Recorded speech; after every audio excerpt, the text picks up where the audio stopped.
Combien de fois nos émotions, combien de fois notre ressenti est comme une tempête en fait dans notre esprit et dans nos pensées.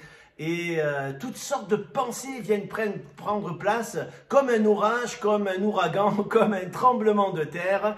Et cette voix si sournoise, mais aussi si puissante qui vient et nous dit « Tu n'es pas capable, tu n'y arriveras jamais, ce n'est pas possible ». On a tous entendu cette voix à l'intérieur de nous-mêmes, au plus profond de nous-mêmes. Ça a été le cas du peuple d'Israël avec Goliath. La Bible nous dit que pendant 40 jours, vous entendez bien, hein, 40 jours, le matin et le soir, il est venu rappeler une seule chose, ce n'est pas possible, vous ne pouvez pas me vaincre, vous n'y arriverez jamais. Ça a été un matraquage psychologique.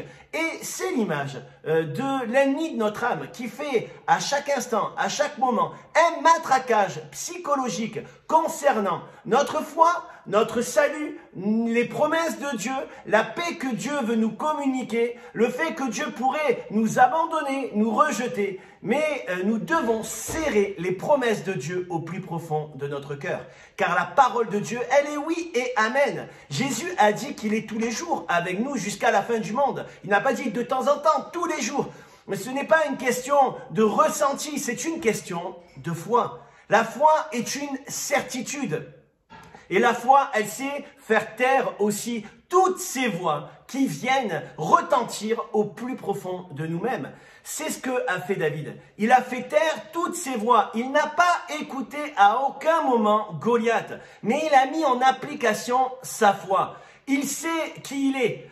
Les autres vont entendre tous les jours que c'est un peuple minable, le peuple de Dieu ne peut rien accomplir, ne peut rien faire. C'est faux. Nous sommes les enfants du Seigneur. Nous sommes le peuple de Dieu. Notre identité, c'est enfant de Dieu. Ce n'est plus moi qui vis, c'est Jésus qui vit en moi. Mon identité profonde, c'est que je ne suis pas de ce royaume, mais mon royaume est ailleurs. Mon royaume, c'est le royaume de Dieu. Et si je suis enfant de Dieu, je suis prince, héritier avec Dieu. Donc, en tant que prince, j'ai une autorité. En tant que prince, je peux avoir des certitudes et la conviction, cette foi, que si Jésus est avec moi, qui sera contre moi? Donc si Dieu est avec toi, qui sera contre toi? N'écoute pas ces voix, n'écoute pas ces paroles, n'écoute pas les mensonges de l'ennemi, mais tout simplement crois. Cette foi, elle fait taire toutes les voix. Cette foi, c'est une certitude